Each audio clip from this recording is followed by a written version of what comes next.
السلام علیکم، میں ہوں عفت نوید۔ دیپ جلتے رہے اس خود نوشت کی 23ویں قسط پیش خدمت ہے۔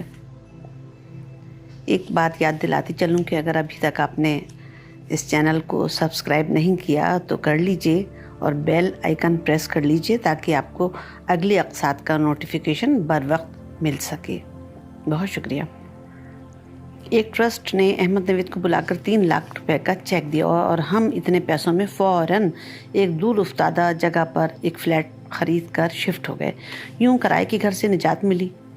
شہر سے دور اس گھر کے اپنے پن نے اشیائے ضرورت کی چیزوں کو دور اور مشکلات کو قریب کر دیا تھا۔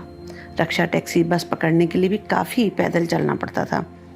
گھر کے قریب بچوں کو جس اسکول میں ایڈمیشن کرایا وہاں پڑھنے والے بچے بھی عجیب لڑاکو قسم کے تھے۔ ہمیں کبھی اپنے گھر کی خواہش نہ رہی تھی۔ اپنے گھر سے زیادہ ارد گرد کا ماحول اور تحفظ کا احساس زیادہ اہم ہے۔ انجیکشن لگنے کی تاریخ بھی نزدیک آ رہی تھی مگر تمام میڈیکل سٹورز پر موڈیکیٹ ناپید ہو چکا تھا۔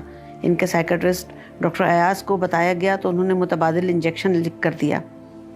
اس انجیکشن کا نام کوشش کرنے پر بھی یاد نہیں آ رہا لیکن آخر میں 1000 کا ہنسا یاد رہ گیا ہے۔ انجیکشن کی شیشی میں لپٹے پرچے کو حسب عادت کھول کر پڑھا تو اس انجیکشن کے زیر استعمال مریض کی حالت میں تغیر کے بہت سے امکانات میں سے ایک یہ بھی تھا کہ 1000 میں سے کسی ایک مریض کے اندر اس انجیکشن کا رد عمل زبان میں تشنج کی سی کیفیت، ٹانگوں میں لڑکھڑاہٹ اور تیز بخار کی صورت میں پایا گیا ہے۔ انجیکشن کی مقررہ تاریخ گزرنے لگے تو احمد کے مزاج میں جھنجھلاہٹ آ جاتی ہے۔ اسی زمانے میں انہیں چکوال سے منقبت کی محفل میں پڑھنے کی دعوت آ گئی۔ ہم نے سوچا چکوالی مصیبت میں آ جائیں گے، پھر ڈاکٹر کی تجربہ کاری پر بھی بھروسہ تھا، سو انہیں انجیکشن لگوا دیا گیا اور اگلے روز یہ روانہ ہو گئے۔ اس وقت موبائل خاص و عام کی دسترس میں آ چکے تھے۔ ان کے پاس بھی موبائل تھا مگر جانے کیا بات تھی، رابطہ نہ ہو پایا۔ 3-4 دن گزرنے کے بعد واپس آئے تو بدن پر جیسے گوشت غائب ہو چکا تھا۔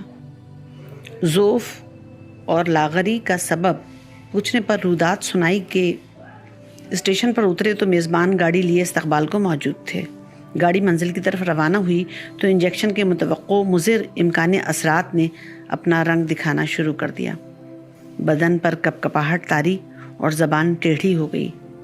کچھ بول نہیں پا رہے تھے۔ ہم یہ سوچ کر آج بھی وحشت زدہ ہو جاتے ہیں کہ اگر یہ سب ٹرین میں ہوا ہوتا تو کوئی پرسان حال بھی نہ ہوتا۔ میزبان نے انہیں مختلف مشروبات پلا کر طبیعت بحال کرنے کی کوشش کی۔ گھر لے جا کر انہوں نے انہیں اپنے فیملی ڈاکٹر سے چیک اپ کروایا۔ اگلے ہی دن رات کو ان کے ہاں منقبت کی محفل تھی۔ میزبان کو ان کی طبیعت کے ساتھ اپنی محفل کی بھی فکر تھی۔ روایتی طور پر پمفلٹ دعوت نامے بٹ چکے تھے۔ اہم جگہوں پر بینرز آویزاں تھے جن میں جلی حروف میں شاعر اہل بیت میر احمد نوید کی خصوصی شرکت اور کلام پڑھنے کی نوید درج تھی۔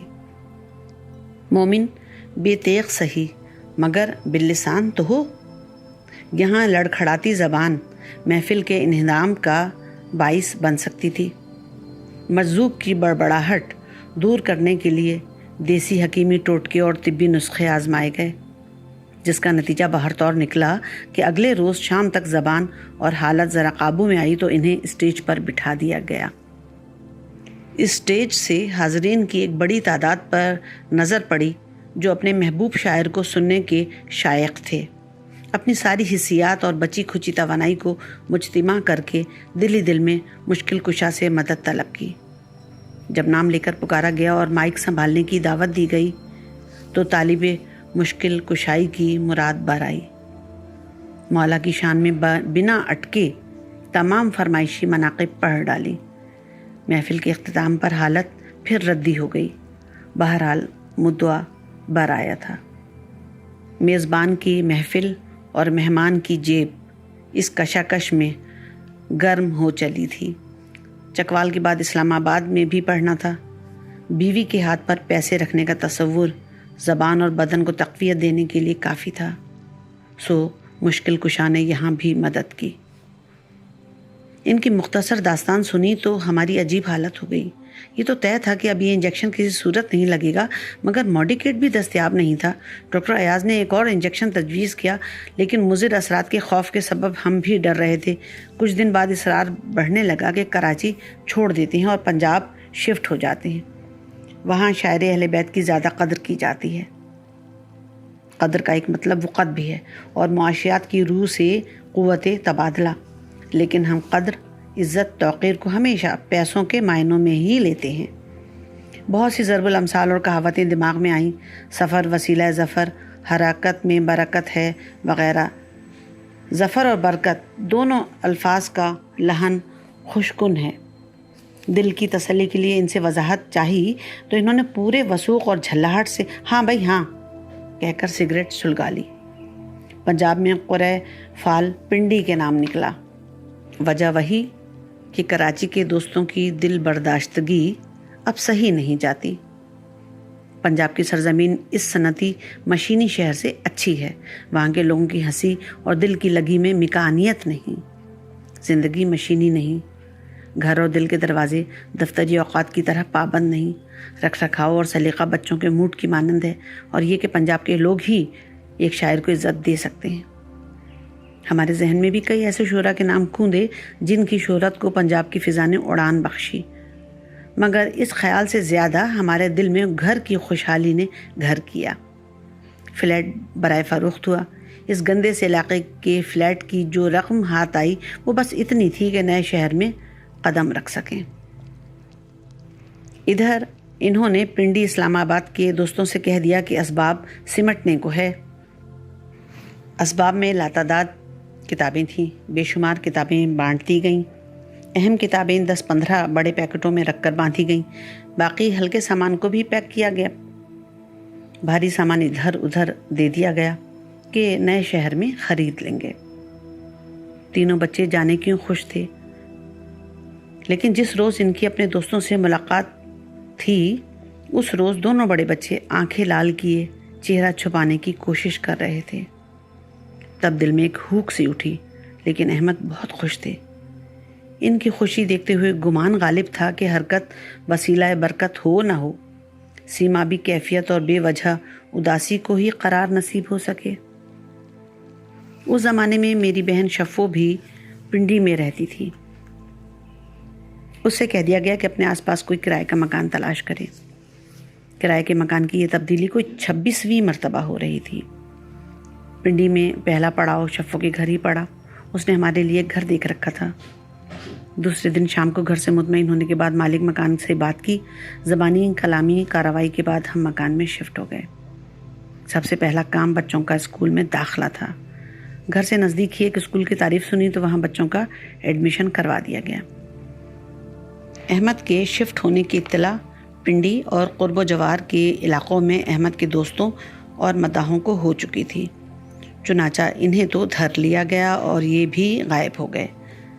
تمام امور تنہا انجام دینے کا تجربہ تھا۔ سب سے پہلے کچن سیٹ کیا گیا۔ پنڈی میں ایک جگہ شفو نے دکھائی جہاں سیکنڈ ہینڈ سامان ملتا تھا، وہاں سے 2 گدے خرید کر ڈال دیے گئے۔ چہرہ اور سراپا دیکھنے کو قد آدم آئینہ آویزاں کر دیا گیا۔ سو بخیر و خوبی کمرہ اور ڈرائنگ روم سیٹ ہو گیا۔ اب باری تھی کتابوں کو ڈبوں سے نکال کر سیٹ کرنے کی۔ یہ سب سے تھکا دینے والا کام لگتا ہے۔ 3 دن میں یہ کام بھی نبٹ گیا۔ احمد کے ایک دوست اچھے عہدے پر تھے اور اثر و رسوخ رکھتے تھے۔ انہیں کسی نجی اسکول یا کالج کے لیے اپنی CV تھمائی تو فرمایا یہ متاثر کن نہیں ہے، اپنے سارے تجربے اور صلاحیتیں تفصیل سے لکھیں۔ ہم نے بھتیرا کہا کہ تعلیمی اداروں میں انٹرویو اور ڈیمو سے ہی فیصلہ کیا جاتا ہے۔ استاد کی متعلقہ مضمون پر دسترس، تدریسی امور سے واقفیت اور انداز تدریس کی ہی جانچ کی جاتی ہے عام طور پر۔ بہرحال 5-6 صفحات کی CV تیار کر کے ان کے حوالے کی گئی۔ عام طور پر گرما کی تعطیلات میں نئے سیشن سے پہلے ہی اساتذہ کی تقرریاں عمل میں آ جاتی ہیں، اس لیے کہیں سے بھی کوئی تسلی بخش جواب نہ ملا۔ احمد کا پنڈی میں بھی معمول نہ بدلا۔ گھر سے جانے اور آنے کے اوقات مقرر نہیں تھے، کبھی رات 1 بجے تو کبھی صبح 5 بجے کسی عقیدت مند کے ساتھ چلے آ رہے ہیں۔ وہ اپنی دھن میں بلند آواز سیڑھیوں پر کبھی نوحہ کبھی منقبت پڑھتا ہوا آتا تھا۔ مالک مکان کی فیملی نیچے رہتی تھی۔ ایک روز مالکہ مکان ہمارے پاس آئیں اور کہنے لگی، ہم شیعوں کو مکان نہیں دیتے، آپ کی بہن سنی ہے تو ہم نے سوچا کہ آپ لوگ سنی ہوں گے، ہمیں کیا معلوم تھا آپ لوگ شیعہ ہیں۔ جس بدتمیزی سے کہا گیا تھا، اس کی وجہ سے ہم نے انہیں کوئی وضاحت یا درخواست کرنی مناسب نہیں سمجھی۔ صرف اتنا کہا کہ ہم اگلے مہینے مکان خالی کر دیں گے۔ کہنے لگیں اگلے مہینے نہیں، اسی پہلی کو، اور پہلی میں 5 دن تھے۔ ہم نے غصے سے انہیں دیکھا اور اوکے کہہ کر دروازے کے دونوں پٹ کھول دیے۔ انہوں نے غصے سے ہماری طرف دیکھا اور نیچے اتر گئیں۔ ہمیں معلوم تھا کہ احمد کا جنم جس گھر میں ہوا ہے وہ شیعہ فرقے سے ہے۔ جانتے بوجھتے ہم نے شادی کی تھی، اس لیے ہمیں اپنی کرنے کی سزا تو قبول تھی، لیکن ان کا کیا؟